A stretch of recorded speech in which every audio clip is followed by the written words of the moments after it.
I'm Lydia Wilson, a journalist for New Lines magazine and the presenter of the BBC series The Secret History of Writing. I'm sitting with my friend James Montgomery, the Sir Thomas Adams's Professor of Arabic at the University of Cambridge and Fellow of the British Academy. This is one of 4 episodes in a series considering authors, texts and ideas from the rich heritage of classical Arabic literature.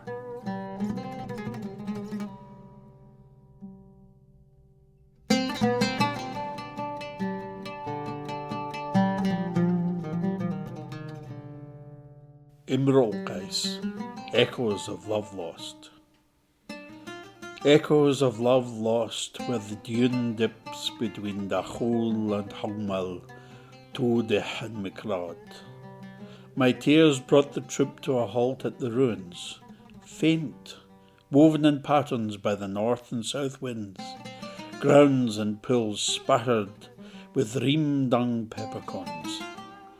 The day the tribe left, I wept by the acacias, as if I crushed a wild gourd. My comrades' camels towered over me. Don't die of grief, put on a brave face. Can we trust ancient ruins? Tears are my cure. We're starting our exploration of the rich heritage of Arabic literature by going right back to the foundations of the tradition. The poetry of pre-Islamic Arabia. Poetry was central to this culture and it has been collected and celebrated ever since, the poems forming a keystone of pre-modern Arabic literature. This episode looks at one poet from this time, Imruʼ al-Qays, though our conversation necessarily touches on his peers and the later traditions which edited, collected and prized his work. Like many pre-Islamic poets, he is a legendary figure. His life is found in biographies composed long after he died, which was probably in 542 of the Common Era. What we know from these much later sources is that he was born a prince whose idyllic youth came to an abrupt end when his father, the king of the Kinda in South Arabia, was killed. He spent much of the rest of his life on the run, trying to retain alliances and to forge new ones with other powers in the region. His body of work, as we have it, contains 68 poems, ranging from fragments to long odes covering many themes often shared by other poets of his time and which we will be delving into to explore what the poems say about their lives. So this period before Islam, in Arabic, is known as the Jahiliyyah, or time of ignorance, literally, marking a stark division between before and after the revelation of the Quran. Can you start by explaining what we know about this period and how? Maybe I should begin with a comment on the word Jahiliyyah itself. As far as I'm aware, the word Jahiliyyah in that specific form doesn't occur in any pre-Islamic poem. So it's a post-Islamic coinage. The word Jahil and its cognates Jahil and so on, they occur, and we can talk about what they might mean. But for the Muslims, as they look back on the pre-Quranic past, i.e. the pre-Islamic past, they decided that it was a period where knowledge of Islam was not available, which is where the meaning, the period of ignorance stems from. Whether that is actually reflective of how the word Jahala is used in pre-Islamic poetry is another matter. I don't think it necessarily is. I think it will help us understand the era if we think a little bit about what the word might mean in its own context. It's not a question of not knowing something, but a question of not being able to control one's impulses. So it's often put in contrast with the virtue of self-containment, self-control, forbearance. So some have suggested that perhaps we should think of it as the era of barbarousness or barbarity. But I'd like to go one step further and suggest that actually it's the era in which was defined by the concept of vengeance. So what was prime in this society was that if someone injured you or killed a member of your family, it was incumbent upon you to take vengeance on them for that action. And this vengeance would often know, as it were, would traverse, would cross the boundaries of normal accepted behaviour and become an end, overriding end in itself. So maybe we should think of it as the era in which a code of vengeance predominated. Well, I think a key word there is code. That's a life that's ruled by a code is very far from a lacking of virtue. Yes. Because what really strikes me about a lot of this poetry is that there are very clear codes of conduct, right? And very clear valuing of a lot of different virtues. Yes. So, yeah, I would say barbarism, sorry, I would say that barbarism is much further than jahiliyyah, ignorance, to describe. I don't like the importation of the notion of barbarism into our understanding of the era. I think, of course, you're quite right to say that a code of vengeance need not necessarily be amoral or immoral, viewed from within the code. But that's also to neglect the fact that this poetry is full also of many noble ideas of generosity, of fidelity to friends and family, of comradeship and bravery. Yeah. The thing that happens is that the death of a kin member triggers a whole different set of responses. Yeah, yeah. Into which all those other virtues are then subsumed. Yeah. Because you're being generous to the memory of the deceased by exacting revenge for their killing. And you're also being noble in defending the honour of your name and your family and your tribe. And brave. Yes. And fulfilling love. Yes. And all of these essential characteristics. Yes. Yeah. From our vantage point, we often think of as vengeance as something sort of savage. I'm not trying to say that vengeance here is poetic, but it is simply an expression of the summation of these virtues within a code of a tribal society. Now, you've translated al-Qays's poetry. Can I call him al-Qays? Because I find the ayn at the end of Imruʼ. It's a Hamza, but... Oh, is it? Yeah. Oh, then yeah, that's so much easier. Yeah. Go on, say it. Imruʼ al-Qays. Imruʼ al...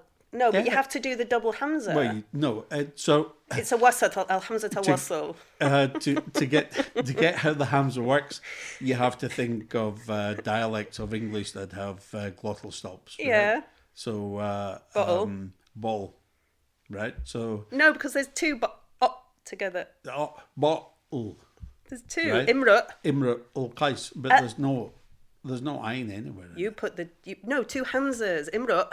Yeah. Al-Qays. Imruʼ. So you mean the Hamza of the definite article, Aywa. right? Hey. Yeah. So properly it would be Imruʼ al-Qays. That's still two hamzas, and then we need a hamza to No, wasl. because you're relating the Hamza into the wasl. Imruʼ al-Qays. Can I call him al-Qays or no? No. You can call him our poet. How does that work? So that you don't freak out over that's it. difficult to the listener, I feel. Yeah. Especially as other poets will come up. So you've See, if translated... you call him al-Qays, I think the word, his name, Imru al-Qays, means the man devoted to the worship of the god Qays. So if you call him Qays, you're calling him by the name of the god that he is worshipping. No, this is not right. Which would in many ways not be right. So, okay. Yeah. Should we stop? He has his given name is Hondoj. Oh, no, that's more confusing because the people who do know about the tradition won't know who we're talking about. No, that's true. What? Okay, So well... maybe we should just muddle through, however with my mangled modern Arabic. Okay. You've translated Imruʼ al-Qays. Yeah. But that's far from the only poetry you've tackled from the Jahiliyyah. In fact, You've got 2 entire collections, Yep. plus multiple poems in all sorts of places. Yes. And this spans very different voices. You've And, had an yeah. black ex-slave, a Yeah. woman, Yes. all sorts of Yes. voices A from prince here. here. A prince here, Yeah. ex-prince by the Yes. end. So can you explain what has drawn you again and again and again to this period? In order to do that, I'd have to go back to 1982, which was when I first met Imru al-Qays in class at the University of Glasgow. And I think it was love at first sight, really with the world that this poetry seemed to open up for me. You know, prior to that, I had been taught how to read Aeschylus. I hadn't quite met Pindar yet, and Pindar was my second love in ancient Greek. But Virgil, I had read copiously, had been taught Shakespeare, as we all had at school, to memorize large chunks of Shakespeare. I had been introduced to John Donne and the metaphysical poets, all those sort of things. But when I sat down in class and had to begin to try to think my way into this poetry, of course, it was a very disorienting experience because I had nothing to actually tether my reactions to. But I really enjoyed that feeling. Wait, was that the language or was it the world? Well, first of all, it was the language Yeah. because I didn't really know enough Arabic. And so I spent a lot of time with the dictionary and with the commentaries trying to work out what it might mean. So that I invested a lot of time to try to get beyond that. But even with spending many hours investigating the language and trying to understand the poem line by line, when I took a step back, I couldn't understand the poem as a poem, nor could I understand the poem as a reflection of a world. I didn't know how it fitted together. I just couldn't conceptualize. And I loved that feeling. I loved that feeling of being taken so far out of my educated comfort zone that I was left almost speechless. And so 40 odd years later, Yeah. I have sort of tried to answer that bewilderment that I felt as a 20-year-old trying to wrap my head around this poetry. So 40 years on, Yes. where do you think you got to with... I have your most recent version of, I guess, Imru al-Qays's most famous poem that Yes. you've translated as Echoes of Love Lost. Yes. In 40 years, where have you got to with this poet? With this poet or with the poetry? Interesting. With the poem, I guess, with the poetry. With poetry, as in Jahili poetry, this poem, because, this is a fantastic poem. It's a poem that I love. It wasn't the poem that I was referring to 40 years ago. It was a different poem by Imru al-Qays that I was confronted by, which I haven't revisited subsequently. But where have I got to with this poetry? It still excites me. It still bewilders me. It still makes me feel a very immediate connection with my younger self. It's a bit like the way that a taste can bring back lots of memories, or a piece of music will make you think of your childhood. You get a set of recollections. So this poetry still has that sort of effect on me. It puts me very quickly in touch with a younger version of myself. So I suppose from that point of view, there's a great emotional investment in it. I still struggle at times with the Arabic. The Arabic can be very difficult. We're fortunate that we have lots of commentaries that make it easier to gain some access into it. But can you, by any chance, I know this is difficult to people who maybe don't know Arabic, but can you put a handle on why it's so difficult? You've spent a career translating and analysing and commenting on different Arabic texts, very classical. Yes. So why is this so slippery or elusive? So partly it's a question of vocabulary. The vocabulary seems very, very much to be a product of a particular time and a particular place. Yeah. And like all things that begin, that we have only the beginnings of, there's no prehistory. So this is the beginning of Arabic literature. There is nothing prior to this. This poem by Imru al-Qays is also one of the earliest. So you can't compare it to anything previous. You only can compare it to things which might be either contemporaneous or immediately post. Yeah. Right? So it emerges in a vacuum. For us. Yeah. The vocabulary itself seems to represent a highly developed artistic language. I'd be very, very much surprised, pleasantly surprised, but very surprised if I had a time machine and went back and found that everyone in 6th century Arabia was speaking in the language of this poetry. I think it's a poetic language. Yeah. So that comes with its own challenges. And thirdly,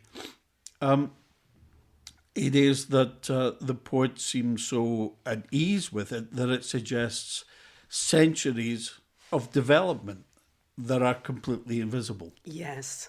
So it's a highly developed art form.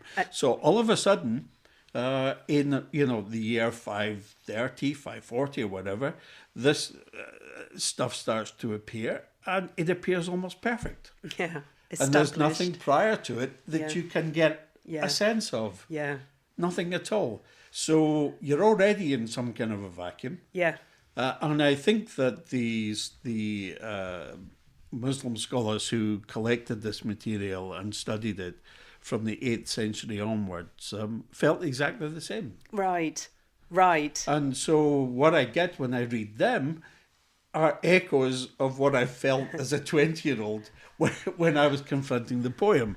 Because, there are some of them who clearly become, as it were, poetry buffs. Yeah.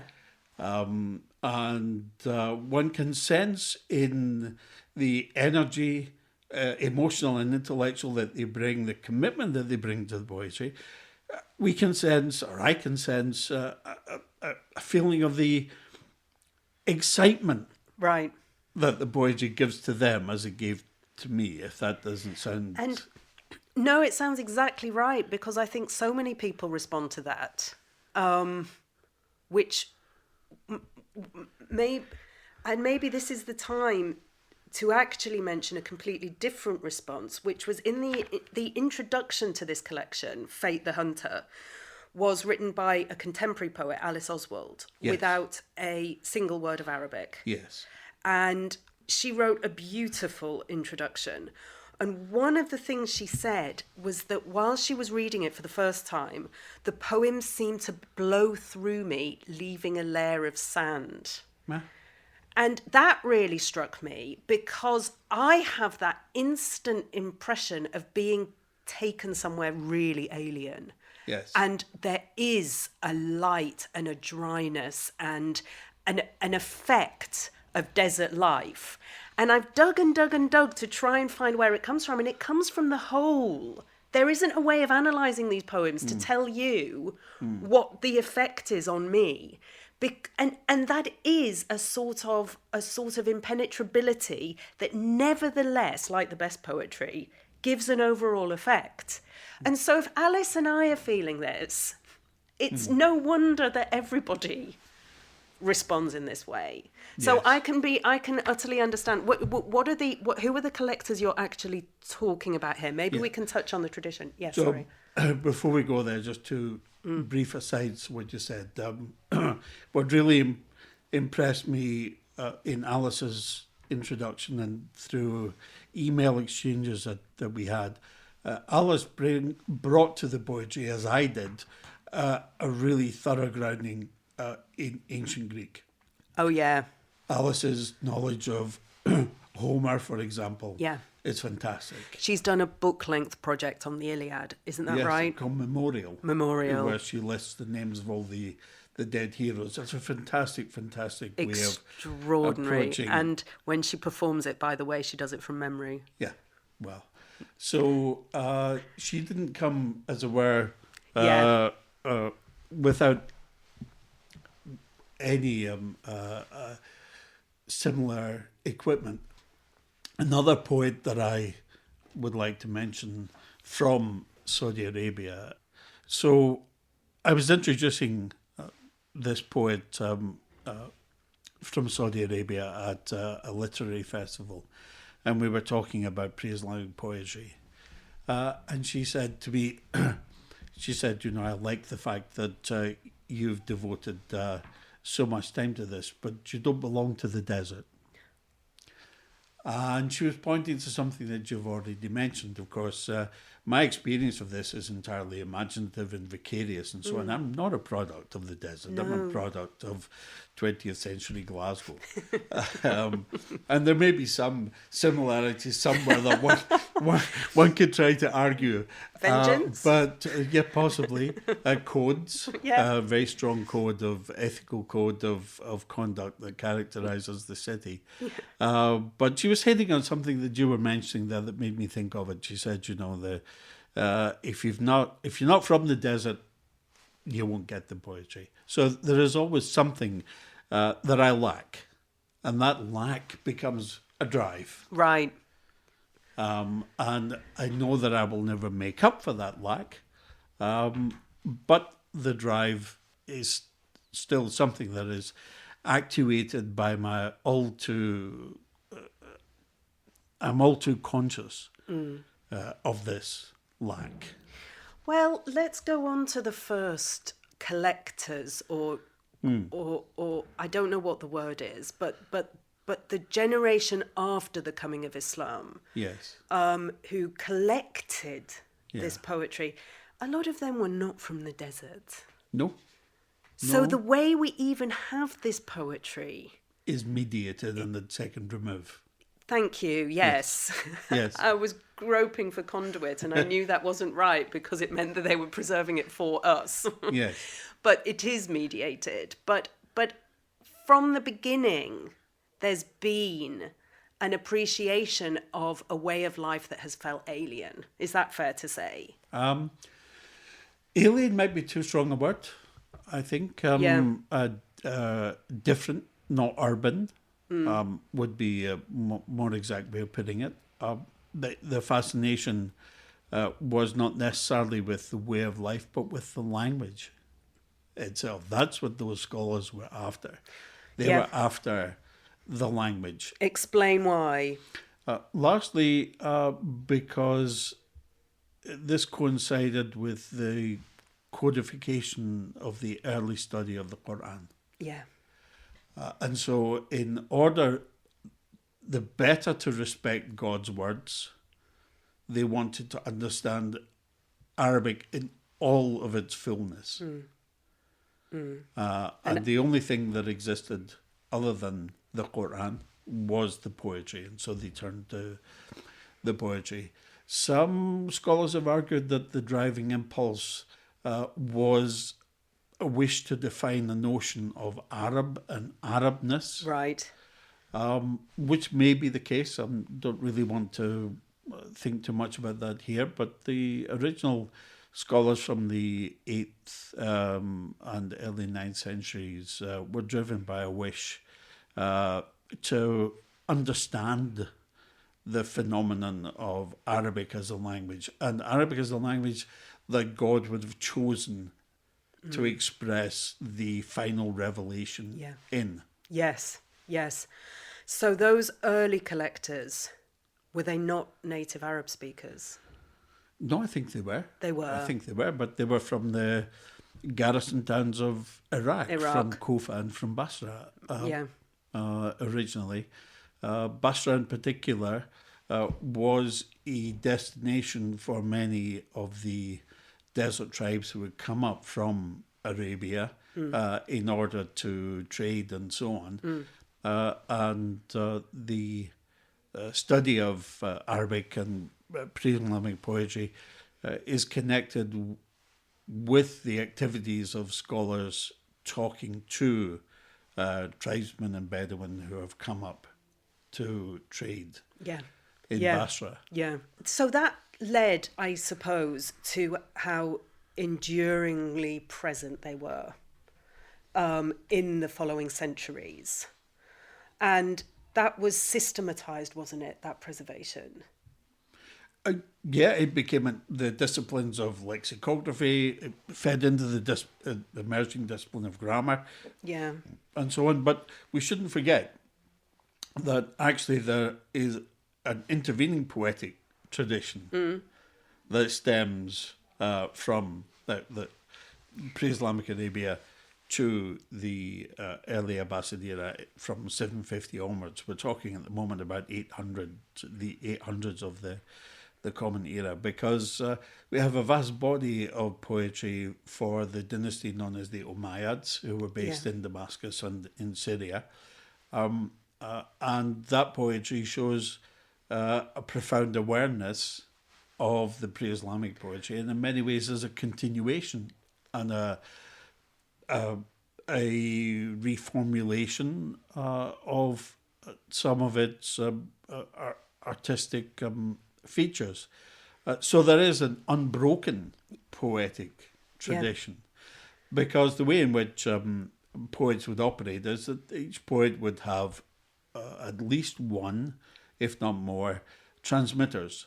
And they would help the poet to refine a verse, perhaps memorize it. Sometimes we know even perform the poet's poem if he didn't have a good voice. Yeah. And you can, in some poetic in cases, you can chart the transmission from poet to transmitter becoming poet, having his own transmitter, that transmitter becoming a poet. So we've got an uninterrupted sequence. A chain of transmission. Yes, a chain of transmission. Yeah. So there are cases of poets who are descended from, via this chain of transmission, from very famous pre-Islamic poets. All the way through to the Umayyad. Yeah. And we're talking, the Umayyad is mid to late 7th. Yeah, to through about to the half. 749, 750 of the Common Era. Yeah. Yeah. So I want to get all the way through to the classic form of a collection in which we know, and that's the mu'allaqah. Right. Mu'allaqat. Yes. Because there's more than one. Yes. Can you just explain what the mu'allaqat were? Okay, so perhaps the best way to begin with this is to say that there are a total of 14 poems, I think, that are identified in various different collections as being mu'allaqat. The word itself comes from a verb which means to hang up or to suspend. And so the story is that these were the best poems from the region, which were perhaps prize winners at an annual poetry competition, and then written in gold on black silk and hung from the walls of the pre-Islamic Kaaba. Mm-hmm. The problem with that, of course, is that it's not the only meaning that the word might have. I think what the word here means is it comes from another species of the root, which means something which is prized or something which is valuable. So I think these are the prized poems. Prized by whom is a moot point, and we can perhaps talk about that. But it's such a fantastic legend that I don't want to burst the bubble. You burst my these, bubble. Of these poems being suspended, which is why sometimes if you read about these poems, let's say you go to Wikipedia, you will see that they are the hanging odes of the suspended poems, or whatever. Yeah. And this, of course, conforms all of the features of an etiological myth where you explain an artifact by etymologically by explaining the word.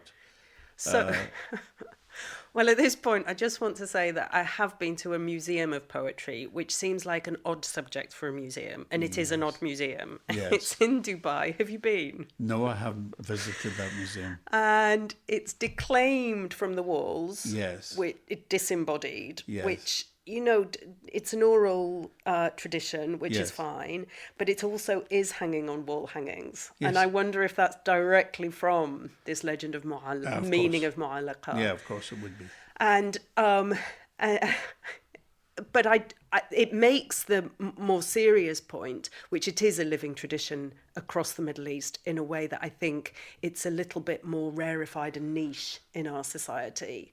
I think it's a very good point, because this poetry is enjoying an enormous resurgence of popularity in the Arabic-speaking world, and in particular the Kingdom of Saudi Arabia and the Gulf states. Yeah. The Saudi tourist industry is putting a lot of money into recreating let's say, the poetic fair at al-Qays or whatever. The other states are sponsoring poetry competitions, but generally, and it's largely amongst young people, which is really interesting. In the 16 to 35-year-old group are really interested in this. And poetry writing, again. right? Yes. Yeah, and performing, and Yes. And of course many of them are from the desert. Yes. So they have a connection. It is their tradition. Yeah. It's rightfully their tradition. I'm not a gatekeeper in any sense. I see my job, my task. It's not a job; it's a task. Is to try to encourage enthusiasm in the English-speaking world for this body of poetry that I think deserves to be better known. Well, we've come quite far from the original subject, but I think we need to just delve into actually the themes, the content, the form of the poems themselves. Yes. And I'd like to know at some point how closely that cleaves to the present day tradition, but maybe we can come back to that. Yeah. So let's go back to the mu'allaqat. Of these prized poems, maybe not hanging, but prized, and they certainly are prized. They go on and on in the manuscript tradition, don't they? Yes. Centuries. Yes. What is the canonical form that we are talking about here? What's the content?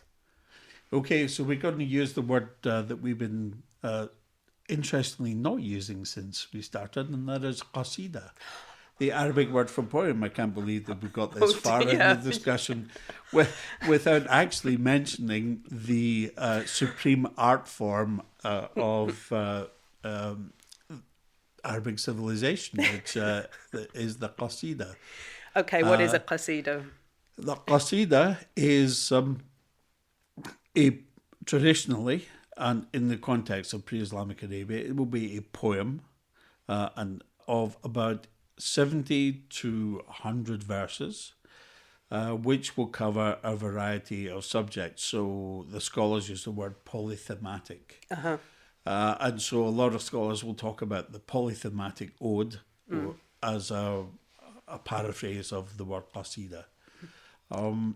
The qasidas which have survived tend to follow a basic pattern without being determined by the pattern. The initial theme of the qasida will be vaguely nostalgic. It will refer perhaps to a relationship between the poet and a woman. which has broken down and which has been terminated, and which leaves the poet overwhelmed, overcome with grief, the sense of loss, and bereft. In many poems, that then moves from this preliminary section, which is referred to in Arabic as the nasib, to a desert journey. So the poet will say, I'm resolved to forget Salma or whatever by travelling through the desert on the back of a she-camel, usually. That section is called the Rihla, and that leads into often a very dense section in which the poet will describe the beast that he is riding, usually the she-camel. He will do this either by focusing in minute detail on aspects of the camel's physique, her style of running, the speed with which she's able to cover distances.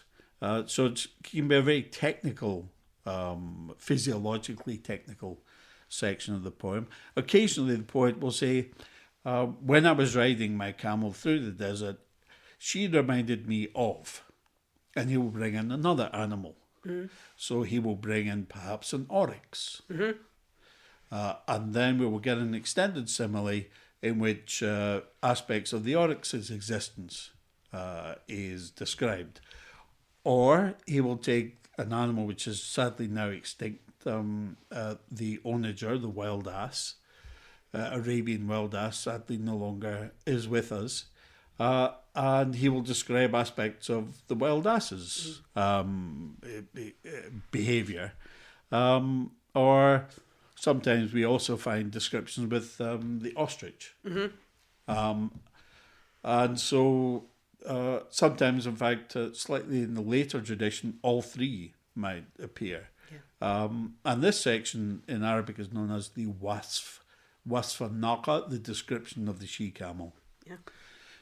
Finally, the poet, after surviving the rigours of the desert, thanks to his ability to withstand the heat, the climate, the lack of water, and with the aid of this fantastic riding beast, he may arrive at a destination and specify the destination, and that destination will be the chieftain of a tribe or a patron or whatever, and then he will, in those cases, begin with a description of the nobility of the chieftain, the generosity of the chieftain. So it becomes effectively a panegyric, a praise poem. We call that in Arabic madih, but much more often he will launch into a tribal boast. So he will say, my tribe are the best, sort of most generous in times of famine and drought. They are the best warriors. And so the poem, in a sense, is a journey towards this climax, whatever it be. Occasionally, the final section may be an attack on another individual. So you get praise, boasting, either tribal or personal, or vituperation, lampoon, attack, satire. And how's the heartbreak by the end? The heartbreak is Forgotten. perhaps forgotten, or perhaps in our poem, the Mu'allaqa of Imruʼ, not forgotten, I think. So whether scholars disagree on why this structure should have the form in which it does, and of the importance of the love section. What it effectively does, though, is an infatuated devotion to a love object is a distraction from the code that governs the tribe, right? So the mature male member of the tribe has a set of duties to perform. And those duties may not be being performed because of infatuation with a Yeah. love object. That's one way of looking at it. Uh-huh. The other is that the poet uses the emotions surrounding the love object as a springboard in which to then reintegrate his, as it were, manhood into the code of conduct. Yeah. So Yeah. the love object is not necessarily forgotten, but it may then be integrated into a pattern of behaviour as an important component, but it's a rebalancing of the ethics of the poet. Yeah. Yeah. That's always present, that ethics and that code. Yes. Well, you brought it back to Echoes of Love Lost. Yes. And you've described this somewhere or other. You've said the poem's structure is a wonderful example of complexity through simplicity. Yes. Can you explain what you meant? Okay, so when I was taught how to read this poetry, there were lots of... It was an exciting time to be studying Arabic poetry because there was a new wave of critics who were determined to, as it were, explore the artistry of the poetry. One of the challenges, one of the accusations, implicit or explicit, that they were trying to confront was the incoherence of the poem. So the polythematic poem that we've just been discussing, how does it hang together? Does it hang together at all? Should we just see it as 3 or 4 disparate showcases of poetic brilliance with no connection between them? How does it all fit together? Because the themes change throughout the poem, so it looks disconnected. Or Yes, it does. And particularly if you come from a pre-European modernist sort of narrative tradition. Yeah. Before the modernists, like Pound and Eliot, fractured the coherence of a poem by not necessarily privileging narrative as its primary form of expression. Yeah. So if you come to it from that pre-modernist tradition, it doesn't look as if it fits together at all. Right. And this had become, in European studies, a critical commonplace. The other commonplace was that there was no originality whatsoever in any of these poems because they were all conforming to a set of conventions which were dictated by the monotony of desert life. Wow. Right? I mean, there's a whole lot of very, very odd and racially suspect implications in that position that had been developed by what Edward Said called the Orientalists over about a century and a half. My point is that in the 70s, post-1968 student revolts and so on, there was a kind of casting off of the shackles and then a wish to revisit this poetry from a different lens. So there was a lot of activity around classical Arabic poetry that I entered as a young scholar. But one of the things that characterized a lot of the studies was a sort of knitting pattern approach. I don't know, a lot of our listeners may not know what knitting patterns actually looked like, but I remember my mother and her sisters sitting with mountains of wool and the most complicated knitting set of instructions in a knitting pattern for how to construct jumpers, drinking tea, watching television and talking and multitasking to an extent that was mind-boggling. But the knitting pattern is really just a series of instructions for how to build your stitches. And there are 2 stitches in knitting. There's plain and there's purl. Yes, I had forgotten the plain, but my mum used to say knit, purl, knit, purl, knit, purl. Yeah, knitted. Yeah. And yet these complex things can be built. Yes. From those basics. Yes, but my point I'm making is that the instructions for how to put plain and pearl together are very, very minute. Yes. Right? Dense. And often dense. And they were also printed on flimsy and not large pieces of paper. Yeah.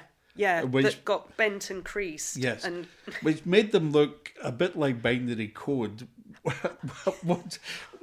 It is binary code now, you Yes. put it like that. Yeah.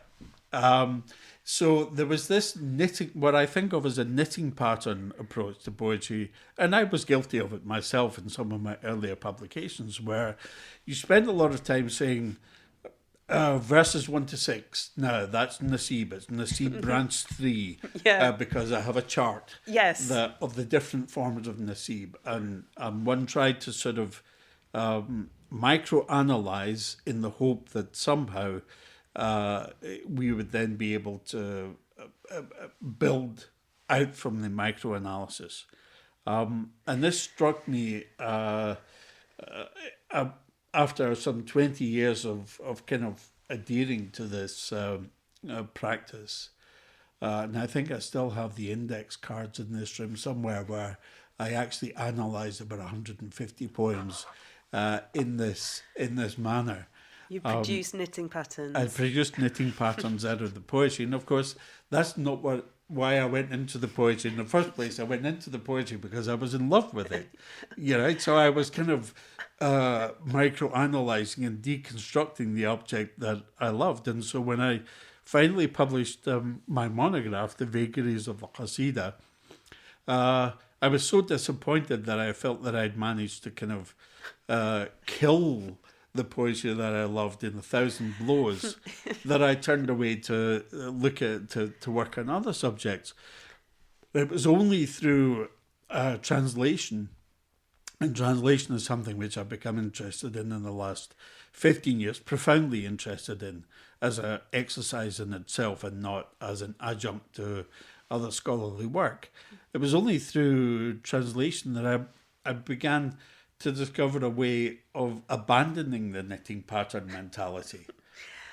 Because the object in translation must say something coherent across the 80 or so lines.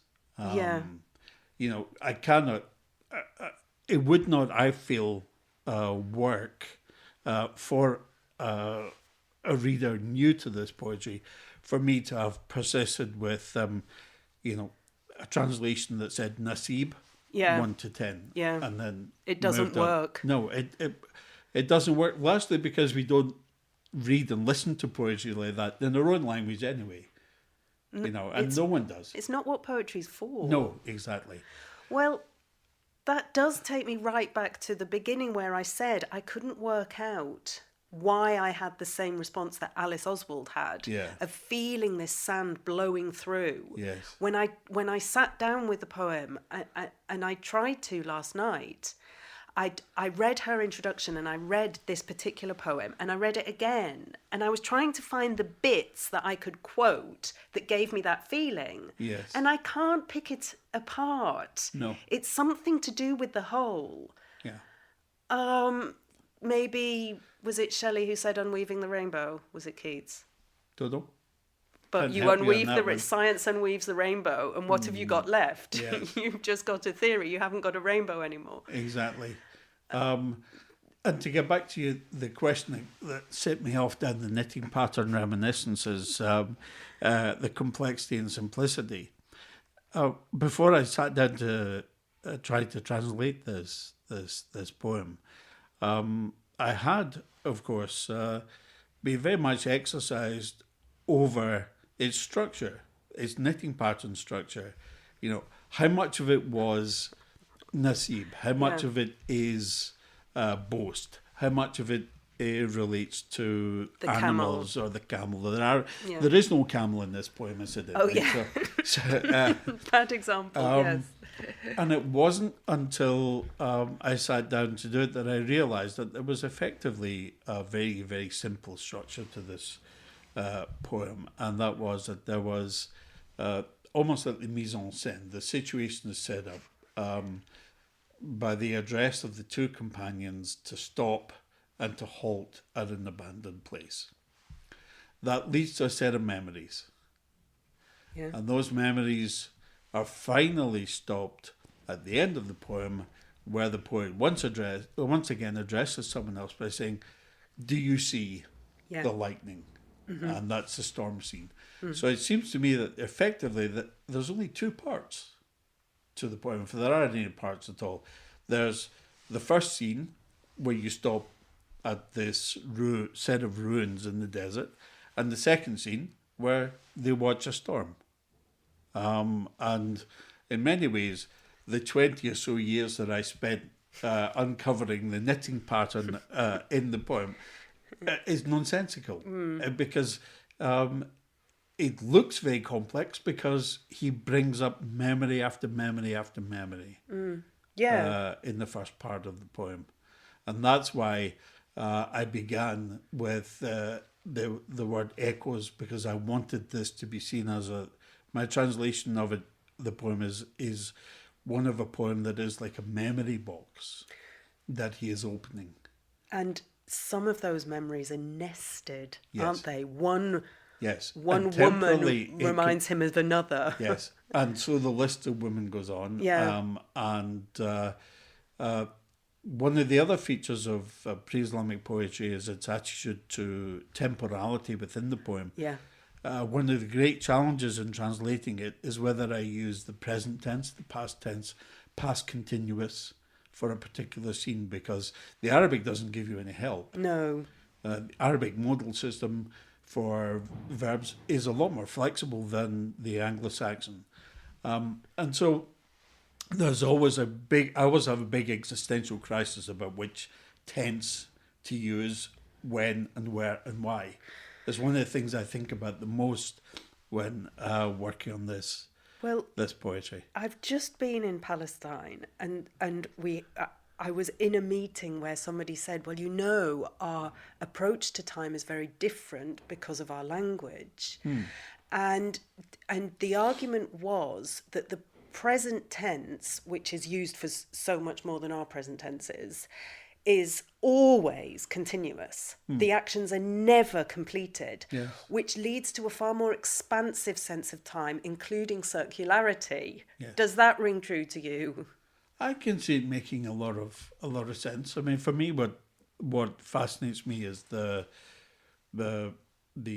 interspaces, the slippages in between past and present, Right. and where they rub up against each other, and whether they are in fact two distinct temporalities within the poem. In the grammar.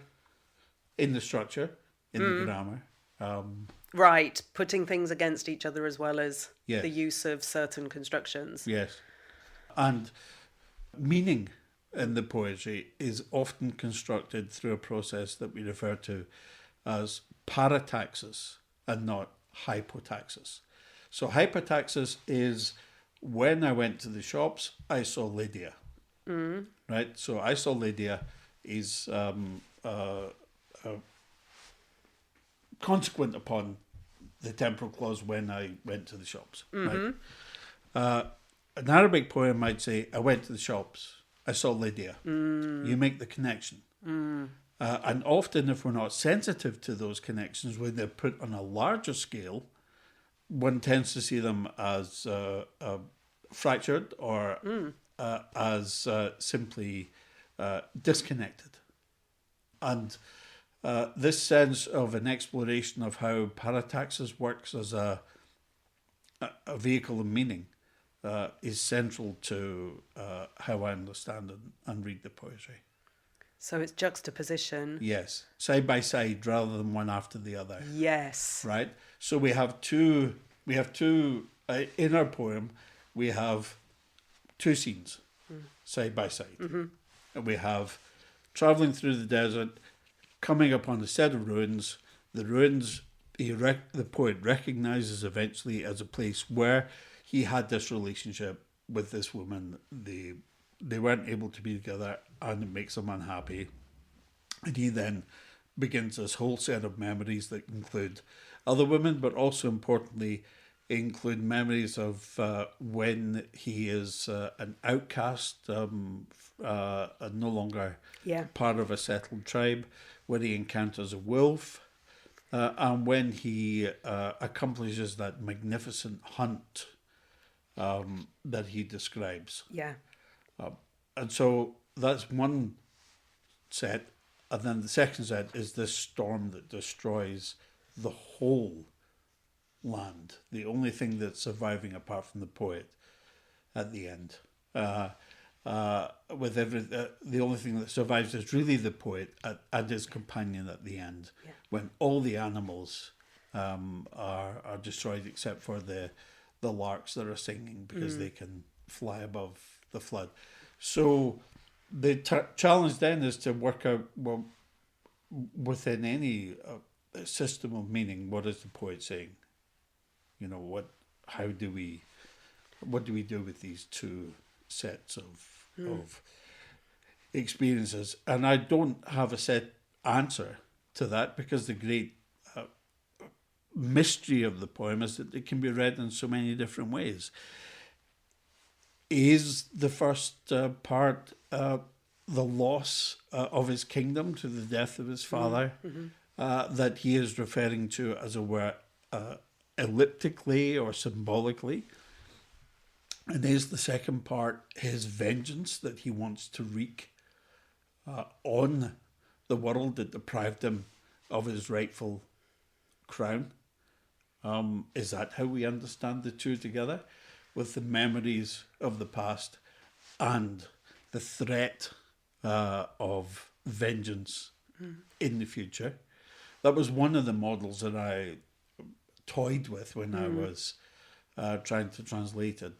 And it's one of the reasons, I think, why I began, and I've been criticised for this, and that's fine. I mean, I understand why people get upset, because every translation of this poem begins with a word like halt or stop, because the first word in Arabic of the poem is qifa, stop, addressed to two people.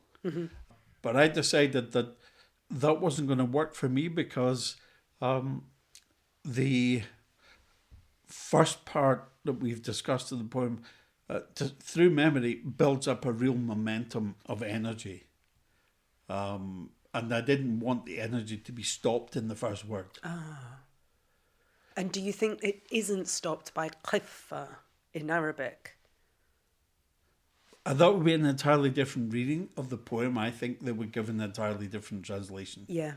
And so when I was making my translation decision, I decided that it was the memory that was the most important thing for how I was responding to the poem then, and not the halt, which is why I wanted to use the word echoes to perhaps insinuate that the loss was not purely of the relationship at this campsite that was now a ruin, that it was perhaps something grander. Yeah.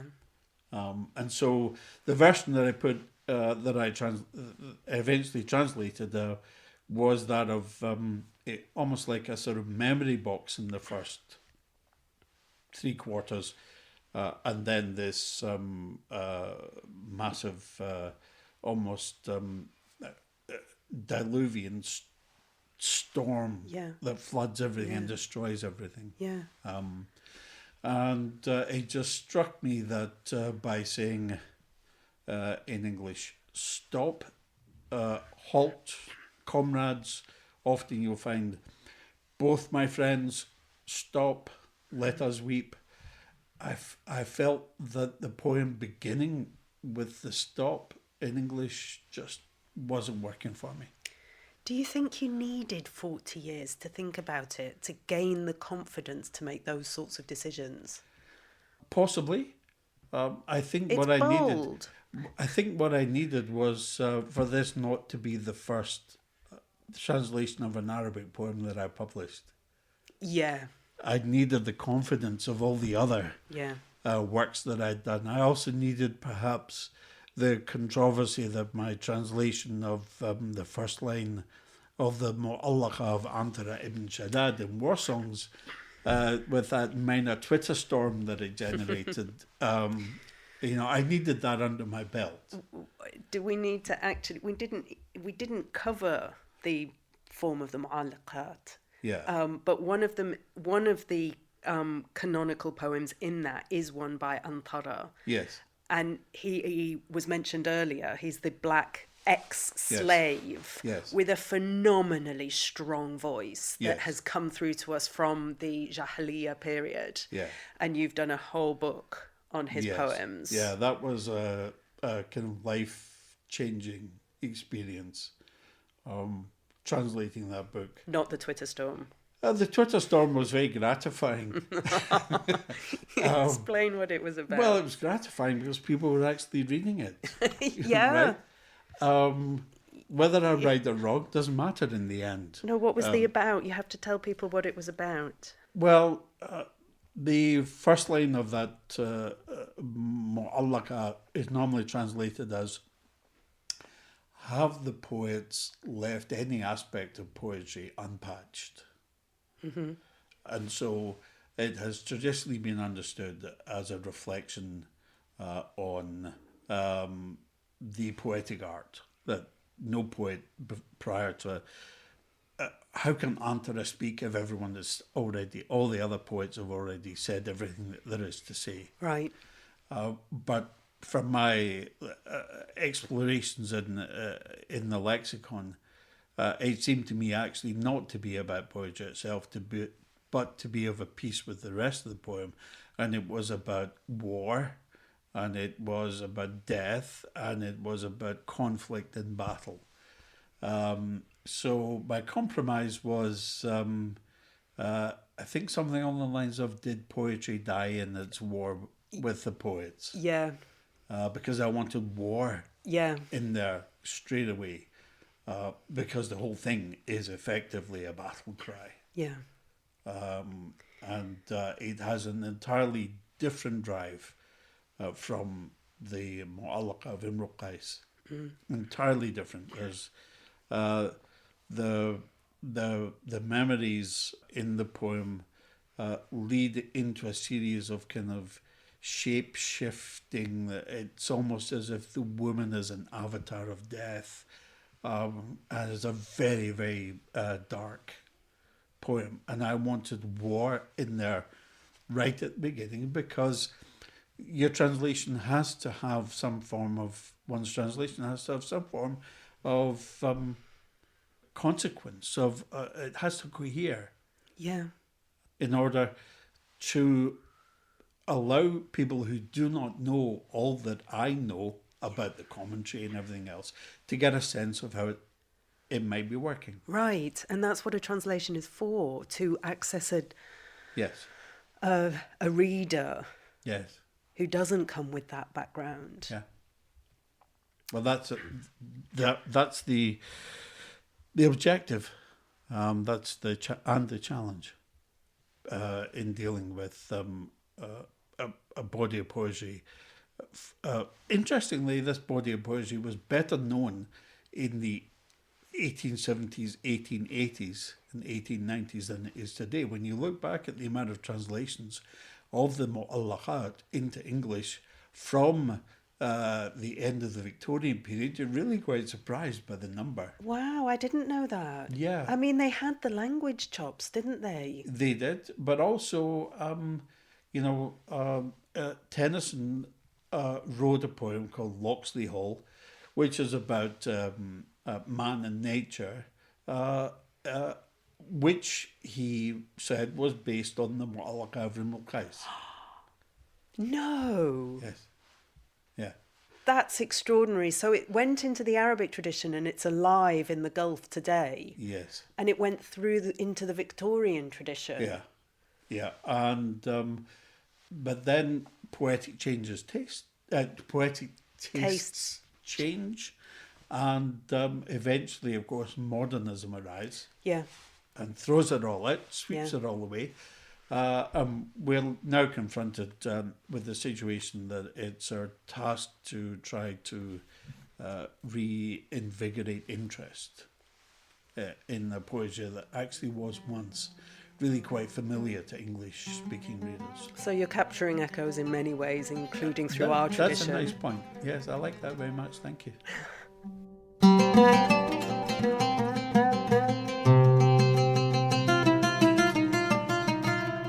Well, I do think we've come full circle from where we began, so I think it's a lovely place to end. Thank you very much. Yeah, you're very welcome. Thank you very much for downloading this podcast.